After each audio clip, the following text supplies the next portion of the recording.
县君，本官奉命搜查国公府。既然奉旨行事，我们理应配合。县君甚是明理。等等，搜查总是要有个理由吧？殷国公贪功冒进，致全军覆没，官家担心另有隐情，命汪相彻查此事。如此说来，就是没有圣旨了。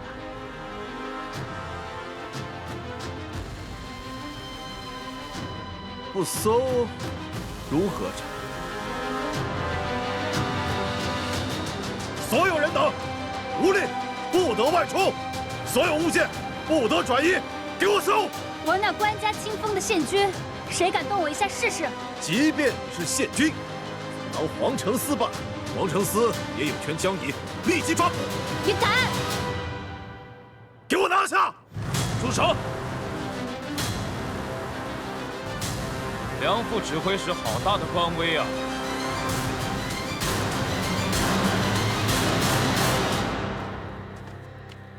没事。陆侯，下官侍奉汪相。汪相素知官家最敬重英烈之家，岂能让你肆意胡为？若是因此有损官家盛名，你可担得起啊？不劳侯爷挂心，陆侯正值休沐，不如好好放松。皇城司事务，自有下官代劳。哼，本官虽在休沐，但依旧是皇城司统领。若是皇城司有任何差错，本官岂能置身事外啊？我会即刻进宫，看看官家是何旨意。回吧。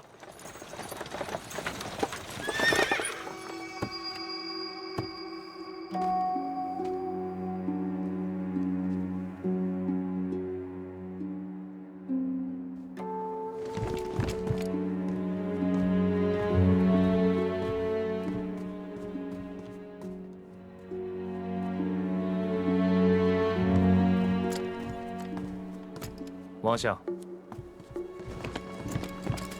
官家方才还与老夫念叨陆侯，陆侯这就要进宫，可见陆侯与官家是心有灵犀呀。殷国公战败投敌，本官奉官家口谕，彻查此事。胡言乱语！我父亲绝不会投敌的。明珠娘子可是在说官家胡言乱语？既然官家让汪相彻查，说明没有认定，也许是被有心之人给蛊惑了。是有心之人蛊惑，还是殷国公叛变查了便知？贤侄，你是大理寺少卿，此事就由你来办吧。是。县君，殷国公若无投敌之嫌，何惧搜捕呢？龌龊之人，什么事情干不出来？大理寺办案自有章程，绝不会冤枉无辜之人。县君大可放心。奸佞之人，我放心不了。我太祖父、祖父都曾随着先帝平江山、拓疆土，我父亲也几次奉旨平定战乱，哪怕是粮草不济，也从来都是视死如归，绝不会背叛朝廷。自古功不抵过，县君说这些有何用啊？如今我父亲在战场上生死未卜，你们却要在这里罗织罪名，诬陷我父，天理何在？县君若是还要再妨碍朝廷办事，休怪在下不客气了。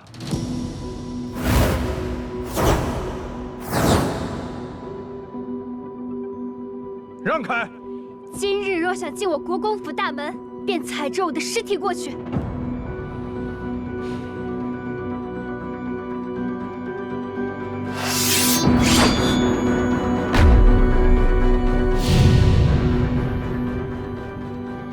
想干什么，罗士远？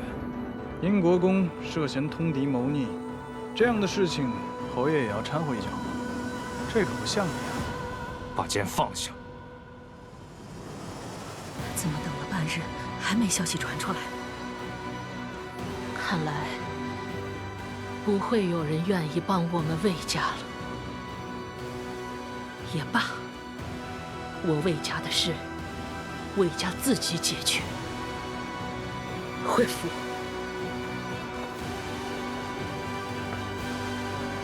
魏大夫人，请留步。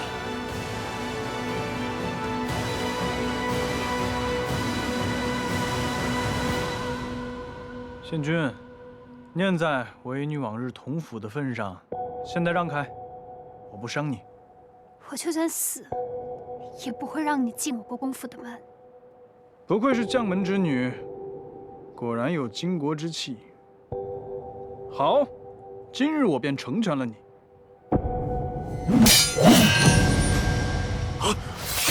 罗思远，罗深远，你要干什么？这场戏该结束了。你胆敢挟持老夫！恩师之仇，不共戴天。梁父这回事，不要顾及老夫，反抗者格杀勿论。是。圣旨到。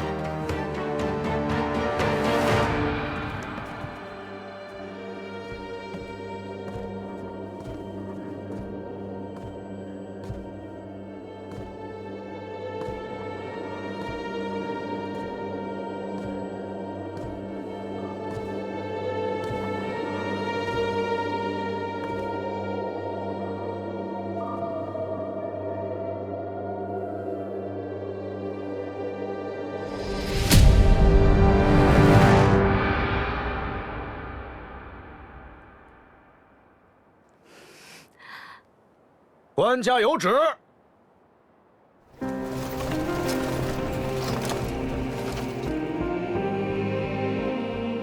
王远罔顾国法，操纵走私，私通外敌，残害忠良，结党营私，着皇城司即刻捉拿汪远及其党羽，不得有误。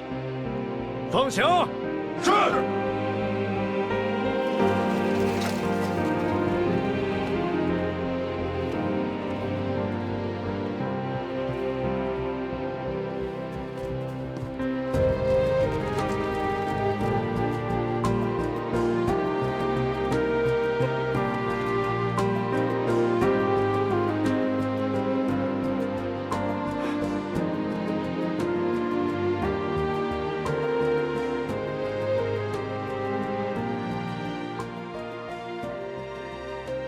与你交易走私的对接人，还有你的交易凭证，都在我的手上。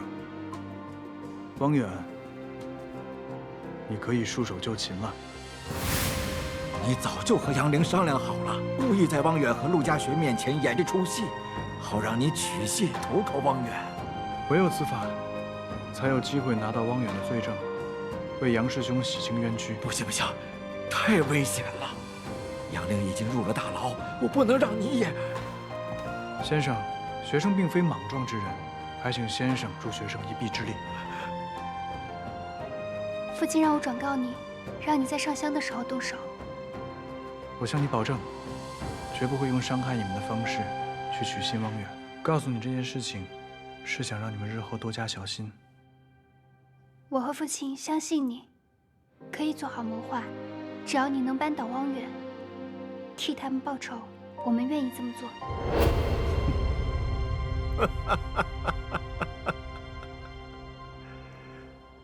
今日败于罗少卿之手，老夫是心服口服啊。只可惜呀，我那只金甲大将军以后就没人照顾了。陆侯，可否帮我照顾一二？他不是斗败后被你扔进火盆烧死了吗？哼，有时眼见未必为实啊！你以为被烧的，他未必是真的。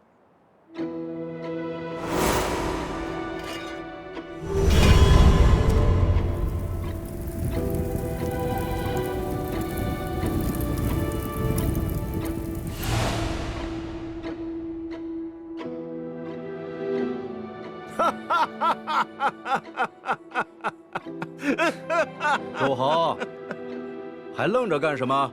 奉旨拿人呢？啊，梁副指挥使，抓人。押走。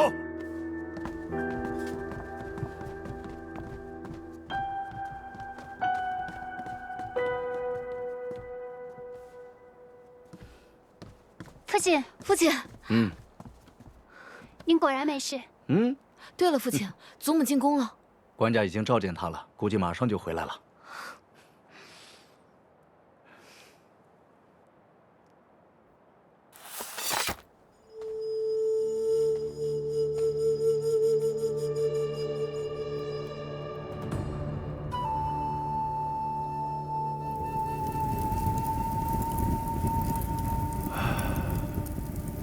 你从八王之案开始，向老夫假意示好，为的就是今天吧？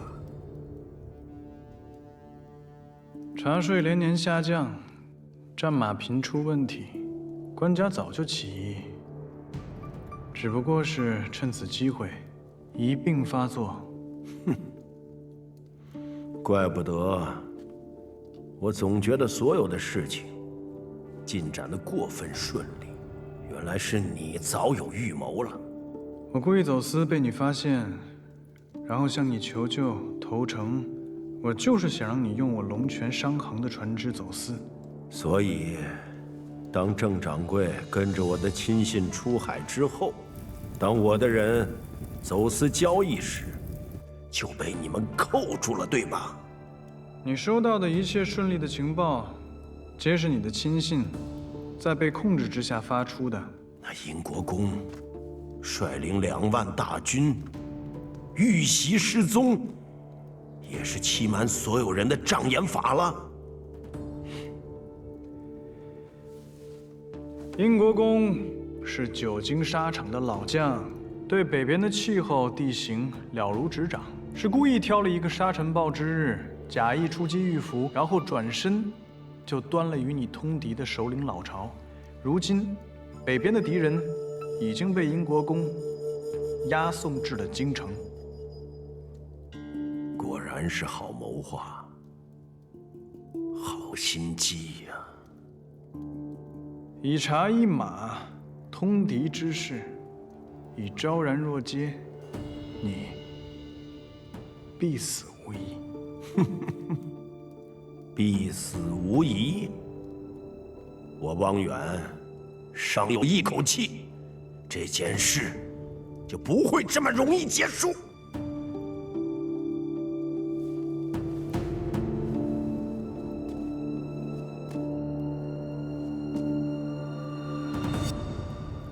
你觉得我会给你这样的机会吗？罗慎远，是我低估了你。我知道你从未信我，却又想利用我。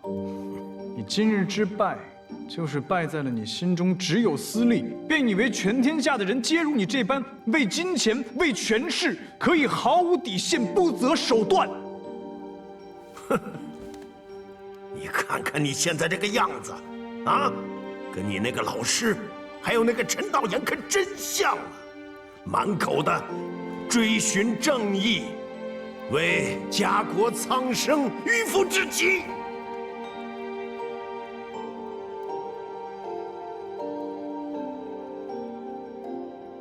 你从来都不会明白，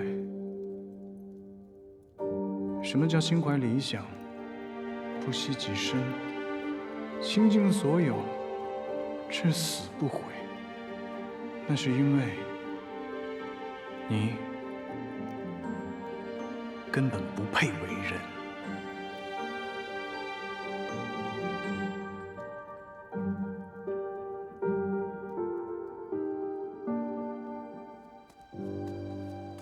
父亲，您是说是因为三哥给了您线索，对，所以您去端了那些人的老巢？没错。如今，这帮人的老巢不但被我端了，连同他和汪远一起的书信，我都交到官家手上了。那岂不是在您出征之前，你们就早早做好了谋划？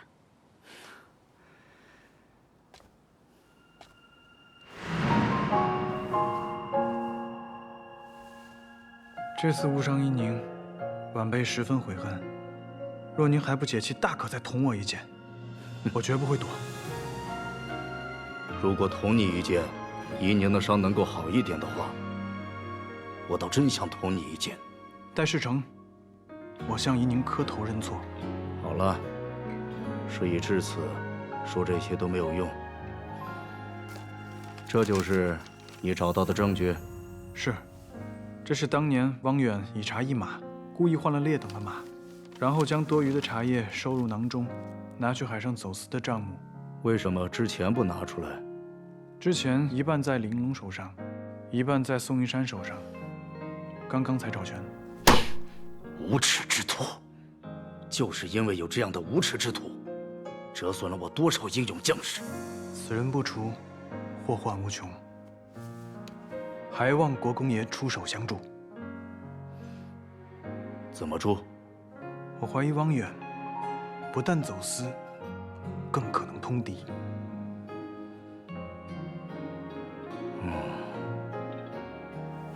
你是想借我这次去，然后将他们一网打尽？是。你可知道，如此设局凶险异常，倘若失败的话，后果不堪设想。晚辈敢赌此局，便是算无一策。好，那我就助你。但是你要记住，事成之前，你我就不要再见面了。还有怡宁。明白。由于此局太过凶险，我怕你担心，并非有意瞒着你啊。女儿知道了。好啊，汪远已经入狱，肯定是死罪难逃了。你也算为陈九恒、陈道隐二人洗清了冤屈，也算是了却了一桩心愿。感谢英国公多次信任，屡次出手相助，携手抗敌，才能绳之以法。看来你还是挺有心眼儿的，啊？你知道吗？我最讨厌有心计的人了。多有得罪之处，还请国公恕罪。为什么我就讨厌不起来你呢？而且还看着很顺眼。否则，也不会把汪远拉下马。年纪轻轻就知道韬光养晦，看来前途不可限量啊！国公爷过誉了，晚辈不敢当。还是国公料事如神，一击即中。还在跟我玩心眼儿？啊，说吧，你是来专程恭维我的，还是来找我女儿的？去吧。是。哎，晚上太夫人想让你留下来用膳，正好咱们可以……晚辈却之不恭。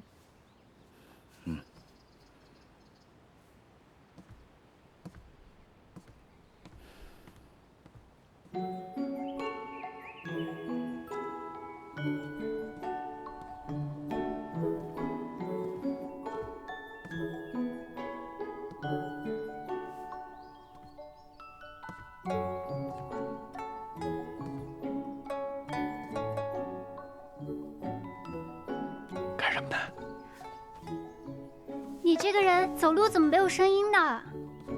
快过来瞧瞧，这是我画的你。我想把这幅画贴在你床头，让你日日看着，以后就不会再犯蠢了。伤好了吗？这都过了多久了，你才问？早都好了。是我错了。父亲都告诉我了，你和他之间的计谋。若是汪远不伤害我和父亲，你是不是准备一直瞒着我？确实是不想让你牵连其中。我和国公爷也确实是冒了一次险，所以后面的事情都没有跟你说。父亲可还跟我说了，你打算磕头向我认错？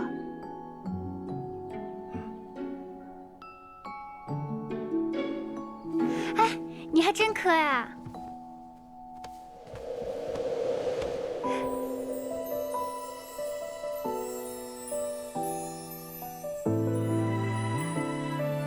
只要你能不生气，让我做什么都可以。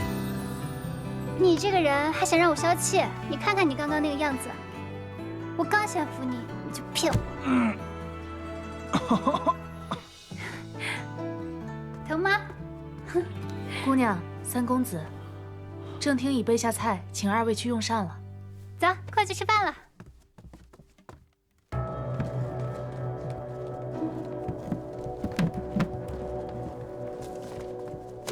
侯爷，汪远会不会是骗您的？难道他真的就留在这个地方了吗？接着找。是。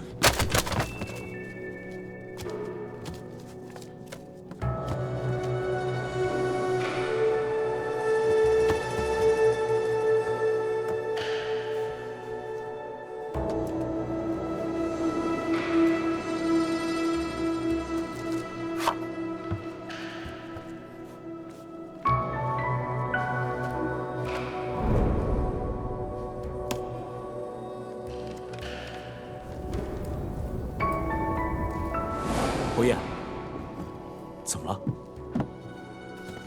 汪远，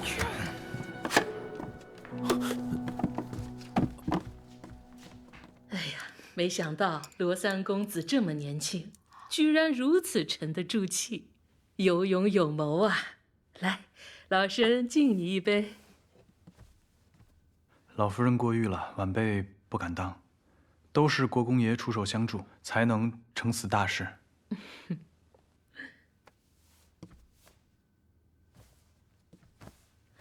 罗三公子，还没有说清吧？还没有。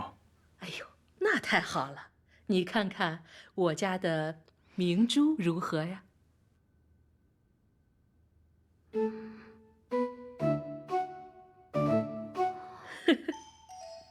祖母，你不会是烦了我，想早些把我嫁出去，这才乱点的鸳鸯谱吧？哎呦呦呦呦，胡说！祖母是看着你们俩般配。我觉得依宁姐姐和罗三哥更般配。那是因为怡宁姐姐和你罗三哥哥是从小一起长大的兄妹，所以啊，看着感情就会更亲一些呀。但他们毕竟不是亲兄妹呀。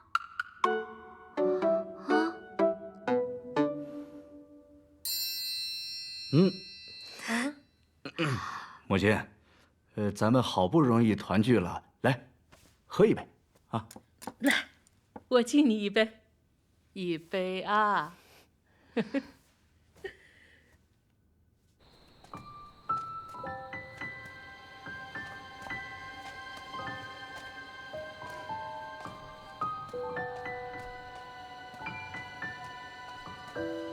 回去我就跟他们说，择日上门提亲。干嘛又突然说起提亲的事？我之前答应过你啊，等事儿了了，就上门提亲。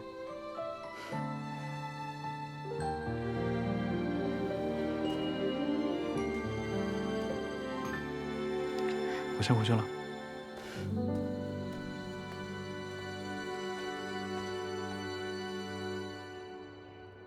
我们慎远呀，就是聪明，有胆有谋，胆略奸人。对，官人说的对，胆略奸人。我这一高兴给忘了。对了，母亲，慎远，他也不容易，您就……慎远呢，他是担心我这身体受不住，所以提前把这件事情跟我说了。母亲，您之前就知道了，那您对慎远动用家法是做给外人看的。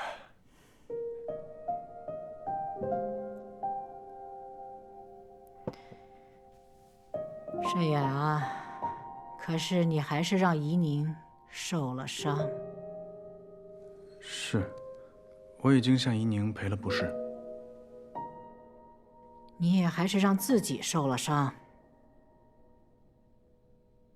孙儿错了。总而言之，一定要记住了，你们是罗府的子孙，尤其是你和怡宁，切切不可再惹事了。祖母都这把年纪了，要是你们再有个3长2短，你让祖母怎么活呀？孙儿谨记。三位上，上次我见你吩咐人办事的时候，我就看出来你身份肯定不凡，没想到你真是6合9司的老板啊！那我们以后吃饭是不是可以不给钱啊？当然没问题。那我们以后天天去吧。哦，对了，三位上，那我们之前吃饭付的钱，你是不是应该还给我们？哎，脸皮怎么这么厚？你别理他。大姐，我到底是不是你亲弟弟啊？你怎么不向着我？慎远还是我儿子呢，弟弟跟儿子比，那肯定儿子更重要。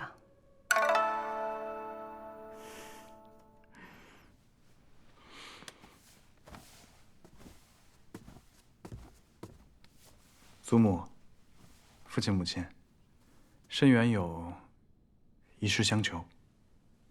什么事啊？这么正式。儿子想要一亲。好啊，看上哪家姑娘了？怡宁。哪个怡宁？于我而言，这世间只有一个怡宁。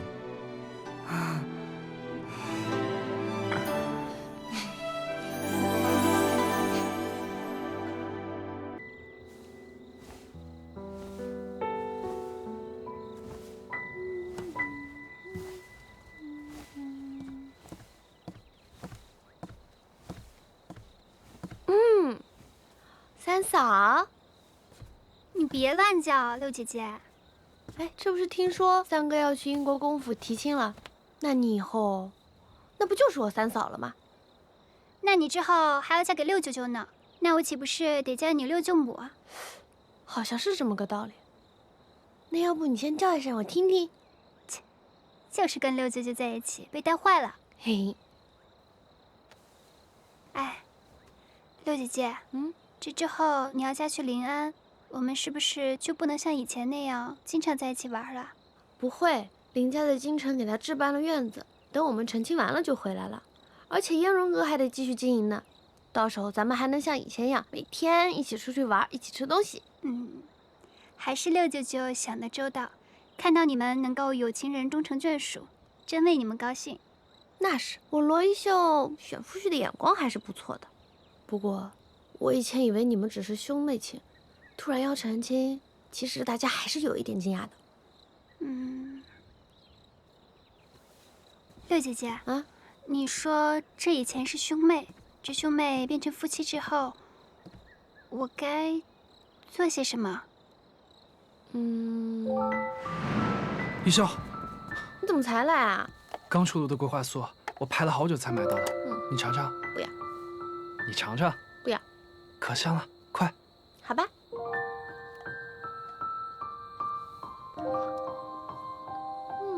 怎么样？还不错。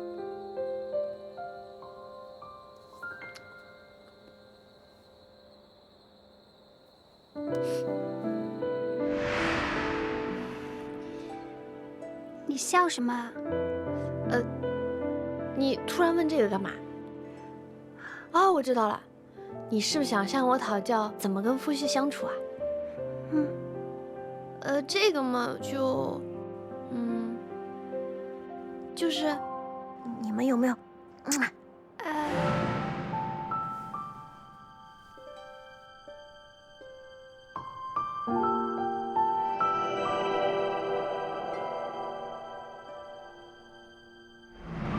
有，那不就完了？那你还问我干嘛？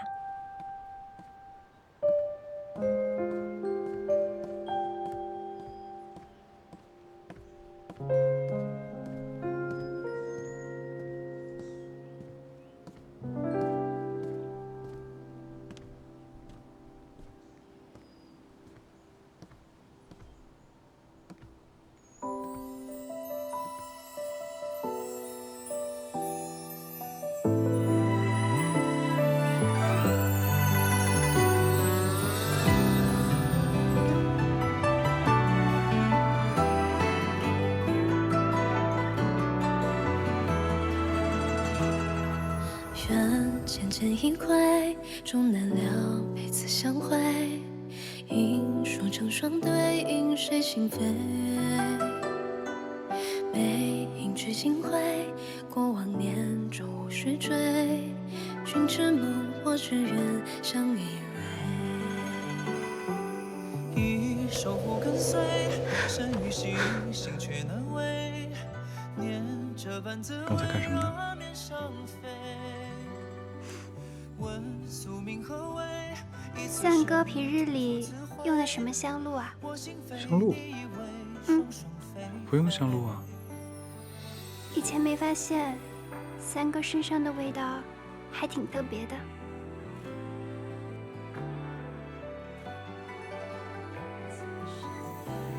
回头我让699也过来闻一下，也许他能制出一款男子用的香露，没准儿生意能大好呢。说。一双人两相随，前路从心愿，执手共对。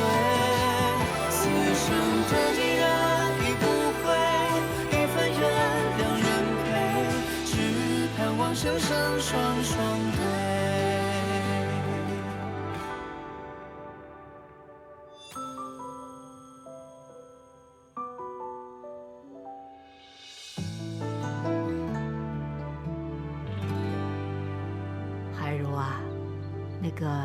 你们林家接亲的人都安顿好了吗？千万可不能怠慢呐！母亲您放心，我都安顿好了。还有，你说宜秀的婚事你忙前忙后的，太操心了，我真的要谢谢你。您怎么还跟我客气啊？出嫁父母不在身边，宜秀心里肯定不好受。我跟二爷呢都商量好了，六姑娘的嫁妆只能比旁人多，不能少。而且我们娘家的聘礼也都是按照最高规格来的。茂哥说了，要给足六姑娘颜面，不能让别人轻看了她。是。祖母、母亲，明儿也来了，快和你六姐一起看看，这是给她准备的嫁妆。秀儿，你得好好谢谢二婶，她为你真是操心了。你看，就这些首饰和衣裳，足足准备了5车。宜秀谢过二婶。都是一家人，还说什么谢字啊？其实你母亲早就把你的嫁妆备好了，我没费什么心思。只是没想到，除了这么多铺子和田之外，还给我准备了这么多的金银首饰。不多，这是祖母和我们二房的一点心意。秀儿，你马上就要出嫁了，幸好你嫁到了林家，林家人多呀，个个性格好，你到了那儿一定合得来。再说你跟林茂情投意合的，这回祖母放心了。宜秀让祖母费心了。母亲不要记挂，茂哥说了，等他们成亲以后，还是会带着六姑娘回京城住的，所以一定会有时间常来看您。是啊，祖母，之后我还要和六姐姐一起经营腌肉铺子呢。这秀儿啊，马上就要出嫁了，现在剩下的该是你了吧？祖母，您就喜欢拿我打趣。这，坐。你神神秘秘的，这是要带我看什么？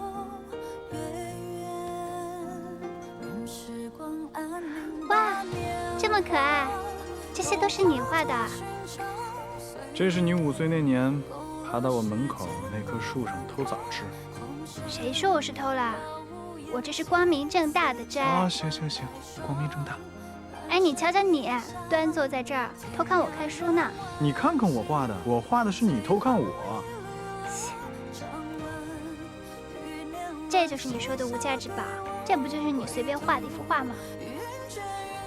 啊，你看不出来什么是无价之宝啊？看不出来。这画上的人是无价之宝。油嘴滑舌。这是什么？这是我纳采的订贴呀，上面有我的生辰八字，还有我全部的身家性命。交给你了。这东西不应该是父母过目吗？我看有什么用？好，那这么说你没有意见？好，我明白了。意见呢是没有了，不过条件嘛有3个。啊，你说。第一个，没有夫唱妇随，也没有什么男主外女主内，在家里所有的事情通通听我的。第二，不许逛花楼喝花酒，更不许纳3妻4妾，只许喜欢我罗一宁一个人。你别往我屋里塞人就行。我怎么可能往你屋里塞人？你当我傻呀？第三个，不许藏私房钱。我订贴都给你了，我藏什么私房钱？罗胜远，你唬谁呢？我认识你都多久了？这么薄一个本本，你说这是你全部家当？订贴，这当然是我的全部家当了。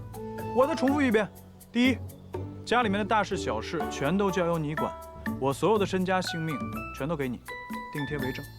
第二，我绝不娶3妻4妾，今生今世就你怡宁一个妻子。第三，我没有私房钱。好，那既然你都明白了，准备什么时候上门提亲啊？马上去。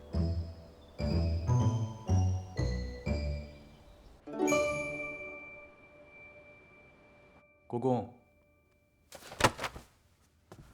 沈远，我正要去找你呢。这汪远可招供了？只招了些虾兵蟹将。这老贼还在做垂死挣扎。他这是心存侥幸，还指望着陆家学能救他呢。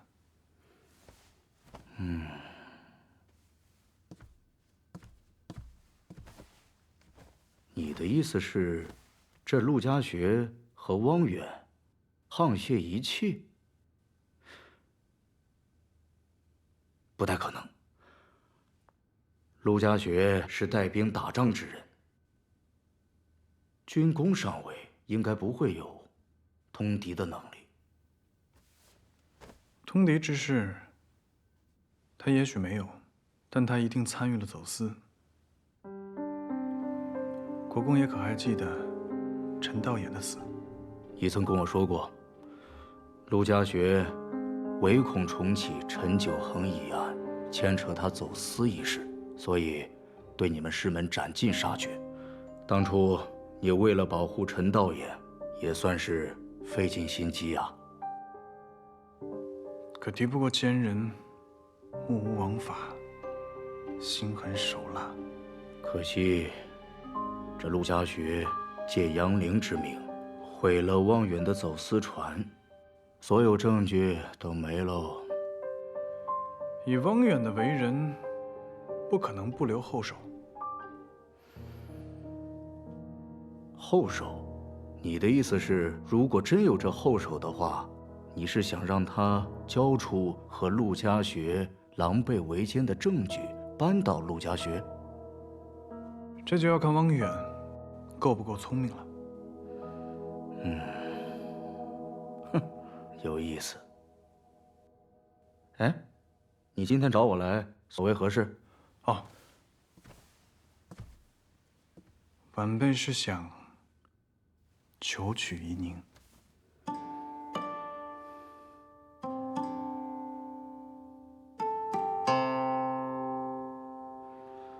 我现在的心思全在汪远这件案子上，此案不结，其他的事情我无心考虑。国公爷说的是。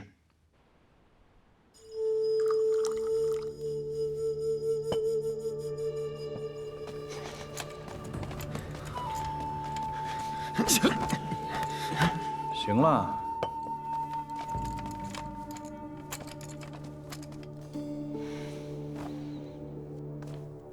你把我提来，不是为了让我看你饮茶吧？从前你只手遮天，京城的大事小事，都逃不过你的耳目。你我深知彼此，有话不妨直问。罪证俱全，定你的罪，也就是一句话的事情，有什么可问的？那你到此来干什么？唉，拖延这些时日，就是想等着陆家学把你给救出去。时至今日，又如何呢？坐以待毙，不如主动出击。这一点你应该比我清楚。我听不懂你在说什么。听不懂也罢，我把你交给官家，同样是大功一件。只不过到时候就是你为鱼肉，我为刀俎，没有任何回旋的余地。你到底想要什么？党羽名单。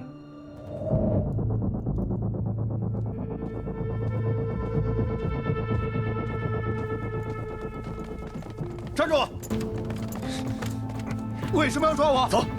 我要面见官家！我要面见官家！来，喝。就是他，给我带走！混账！你是谁？走！啊！何人指使你这么做的？放开我！何人指使你这么做的？放开我！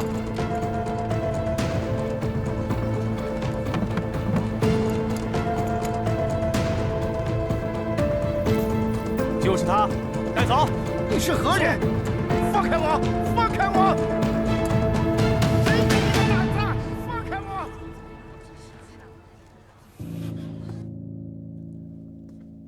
侯爷，汪远已经供出来李侍郎和那几个官员了，会不会下一个就是？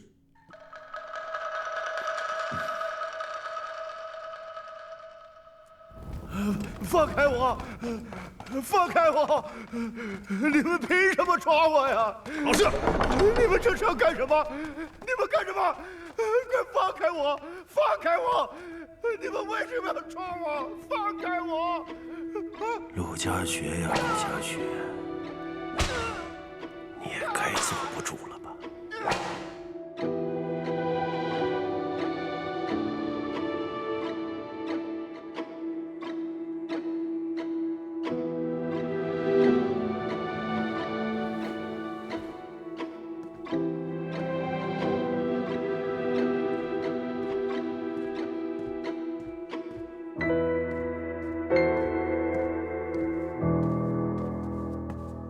公子，陆家学果然进宫了。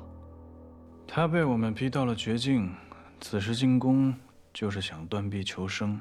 您是说他去官家面前检举汪远，以求自保？那官家会相信他吗？经营这么多年，肯定留有后手，不会这么轻易就被拉下水的。哦，对了，公子，听闻英国公也被召进了宫。什么时候？就在陆家学进宫后不久。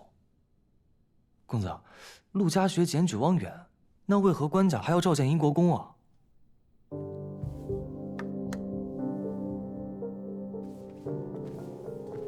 陆家学进宫，不是求生，是想求取夷宁。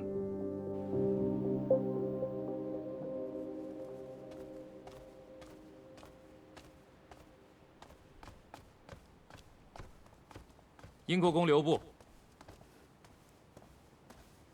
陆侯，有何指教？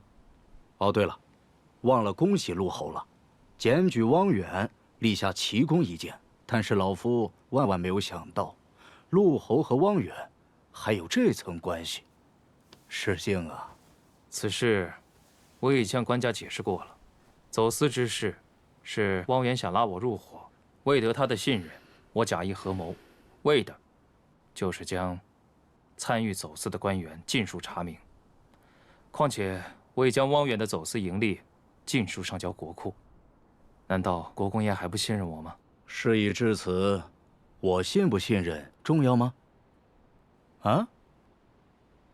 看来国公爷对我还是有些误会，所以方才官家赐婚于我，才会阻拦。我不明白，名门贵女那么多，为什么陆侯偏偏看上我家夷宁啊？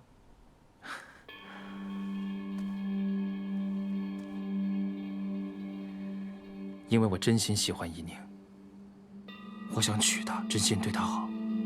可惜啊，我家夷宁和罗少卿早有婚约，难成陆侯的美意了。你可知欺君之罪可是灭九族啊？国公爷，婚约之事，你我心知肚明。你若不信，可以去打听打听，他们的婚事就定在下个月。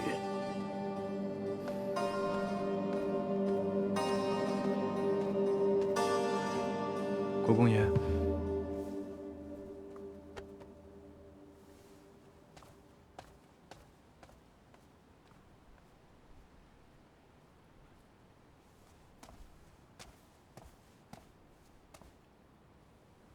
你什么时候跟怡宁有婚约了？他当初寄养在罗府，我祖母就把这门亲事给定下了。当时还小，不便提及此事，如今长大了，自然就可以说了。那番话原来是你教殷国公说的呀！你竟为了一己之私，让殷国公冒欺君之罪的风险。若怡宁知道你是这样的人，还会嫁你吗？这个话从何说起啊？蒙骗官家的罪名，在下和殷国公可是担不起。若不是，先告辞了。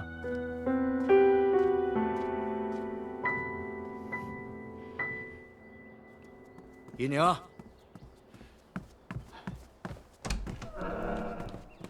父亲，官家一早召您入宫，可是有什么急事？官家赐婚于你了。赐婚？官家为何要赐婚于我？把我赐给谁了？里面说，姨娘，有一句话我一直想问你，但从来没有问过，你要对我说实话。你跟这陆家学没有什么交集，他为什么总是在纠缠你呀？我和他其实是在别院的时候就认识，那时候我以为是两情相悦，其实是错付了。那你还喜欢他吗？不喜欢。真的？真的。那我就放心了。是这样，今天这陆家学以检举有功为名，想让官家赐婚求娶你。我呢，在朝中还是有几分薄面的，官家就询问我的意思，我就对官家说，我说什么呀？我说，你和罗慎远早就有了婚约了。父亲，太好了。可是，那岂不是欺君？是啊，但当时情况太紧急了。我知道你不喜欢这陆家学，我不能看着你往火坑里跳啊。那官家可相信了？信了，还好我急中生智。我跟官家说，你寄养在罗家的时候，罗老太太在你们小的时候就定下了娃娃亲，因为你们还小，所以没有什么人知道。可是，便宜罗慎远那小子了，我还想再考验他几天呢。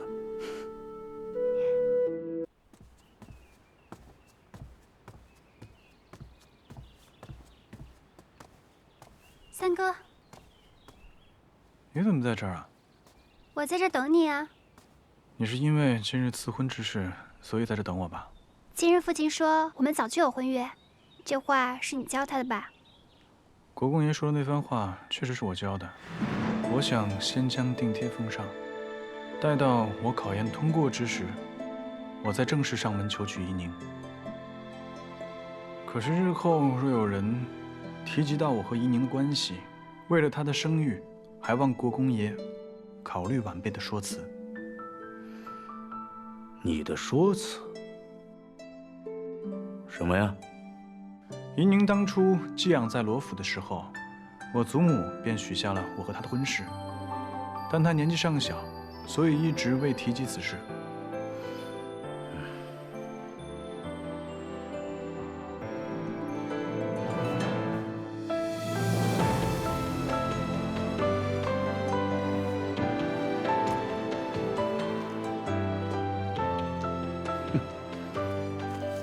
你想的倒挺周全啊。和怡宁有关的事情，想多一些还是好的。但是我可不是为了让他欺骗官家，而是为了让你日后免遭人非议。那你可曾想过，若是官家给我父亲一个欺君之罪，该如何？祖母那边我都禀告过了，家里面也都交代好了，不会有人透露的。即使是陆家学告到了官家那儿，也治不了国公爷的罪。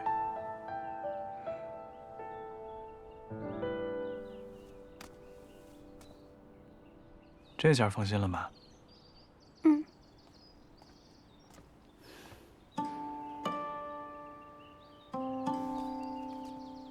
父亲。爷。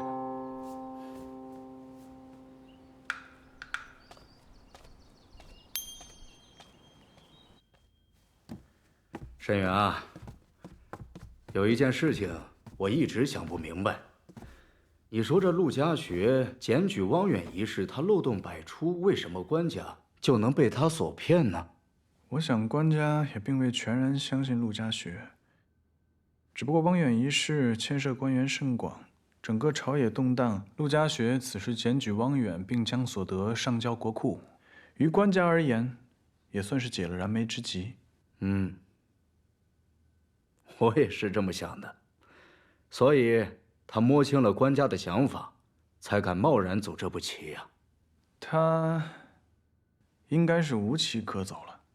这一步虽说是暂时保全住了自己，可是也加深了官家对他的怀疑。罗申远，你要感谢这个案子，要不是因为这个案子，你能那么快娶到怡宁？哼，别说1个月，1年都难呐。国公爷所言极是，申远今后定会多替怡宁考虑。申远今日再次登门，向国公爷正式求娶怡宁。有必要吗？现在外面全知道你和怡宁有了婚约，早晚她都会嫁你，何必这么急呢？规矩不能废。上次国公爷尚未应允，今日恳请国公爷准许。好啊，还是懂得礼数的。那明天让你父母来登门求亲吧。申远在此谢过国公。上，看什么呢？公子，这是殷国公给怡宁姑娘的嫁妆，这还只是其中一部分。听说殷国公把京城最好的首饰都买回来了，另外还有假椰子、田庄、银票，加起来估计得有这个数。以殷国公对怡宁的喜爱，不奇怪。公子，你知不知道，一般来说，聘礼得是嫁妆的双倍啊？知道啊。拿着那头，往后拉。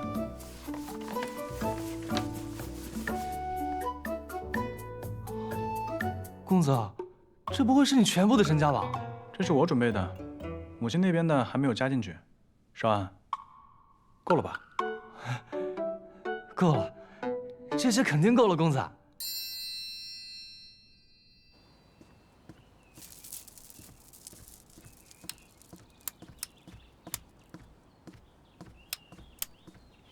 唉，这1年的时间，本钱就已经收回来了，用不了多久都可以开分店了。恭喜姑娘。只是这开分店的事情，肯定要和六姐姐、六舅舅商量一下，也不知道他们什么时候能回来。听说是已经在路上了，一定会在您跟三公子大婚之前赶到的。你当真要嫁给他？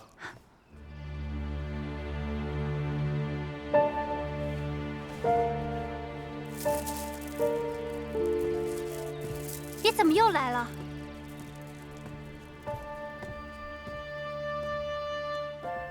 无论你是否承认，我才是你应嫁之人，而如今你要嫁给别人了。我与你并无婚约，何来他人之说？你欢天喜地的准备嫁给他，却不知道被他算计了吧？我只知道陆侯不顾我的意愿，去让官家赐婚。若不是因为我三哥解围，说不定现在我早已掉入万丈深渊，像以前一样。罗申远知道我要找官家赐婚，他才哄骗你爹，在官家面前胡说八道。难道你就不怕殷国公落得个欺君之罪吗？陆侯此次来，是来威胁我的。依宁，你放心，只要是对你不利的事情，我陆家学绝不会做。既然陆侯别无他事，我继续去算账了。我知道，你是因为莫须有的婚约，才要嫁给罗胜远的，是不是？无论有没有婚约，我都会嫁给他。你不要嫁给他，依宁。我爱你比任何人都爱得早，爱得深，爱得久。你再给我一次机会，我们重新开始，好不好？我会好好对你。陆家学，你根本不懂如何去爱一个人。当初在别院的时候，就是因为你想要加官进爵，我才会被逼到坠崖。现在如你愿了，你却想要回到以前。你这样做只是为了你自己。你当真是喜欢他？是。你确定不是兄妹之情，是男女之情？我确定，往后余生，我只会爱他一个人。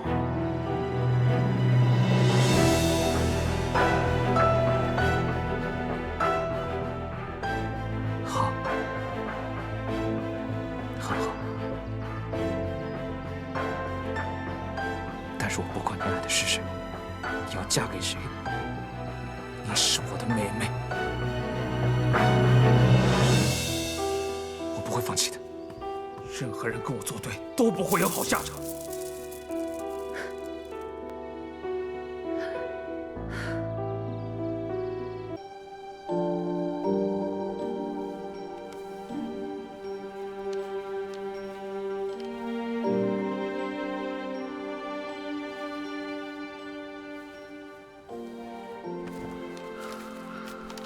老师，汪远被定罪了。他的党羽们也纷纷的交代，如今铁证如山，当年就是他们嫁祸的您。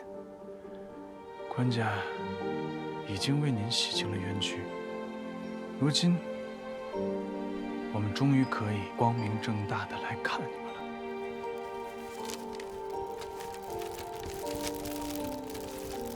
夏师兄，沈师兄，我们大家都很好，你可以放心了。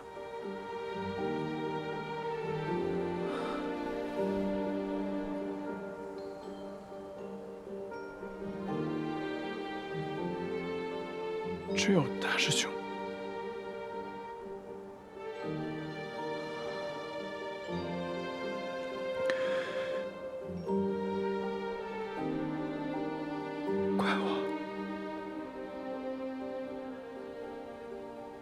怪我没能护好他。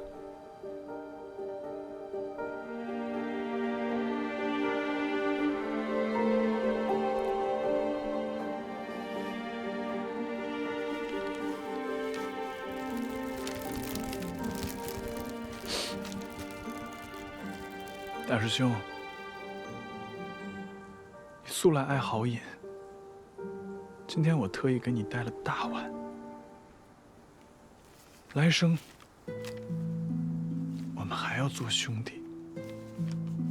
不过我来当这个大师兄，你什么都要听我的。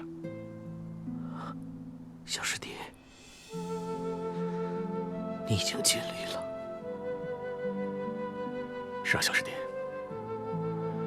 师父常说，生亦何欢，死亦何苦。世间万物终归于途。如今我们要好好活着，要活出个名堂，也算不负故去的人。英灵在上，40祭拜，福为上享。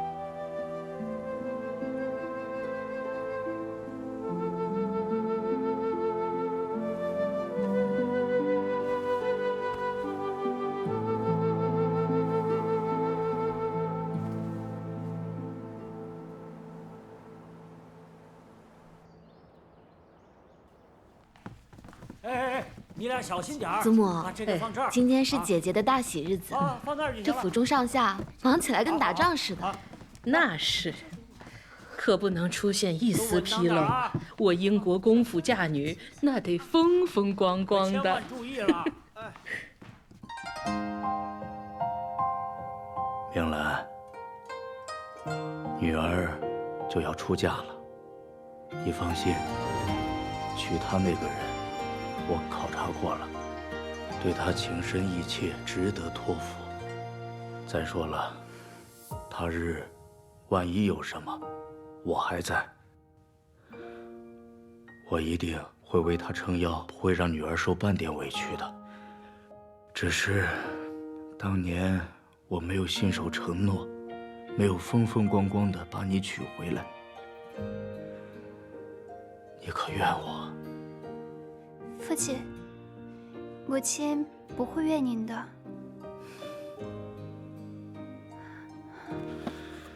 这是我从母亲的遗物中看到她留给您的东西。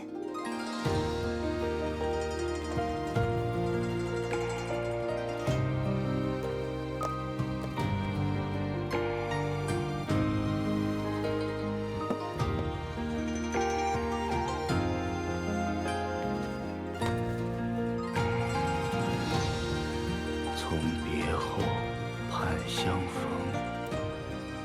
几番魂梦与君同。你母亲心里一直还是有我的。您别再自责了。若是母亲在世，看到您一直这样自责，心里也会不安的。女儿，我后悔了，我不应该答应那小子，让他那么快把你娶到手，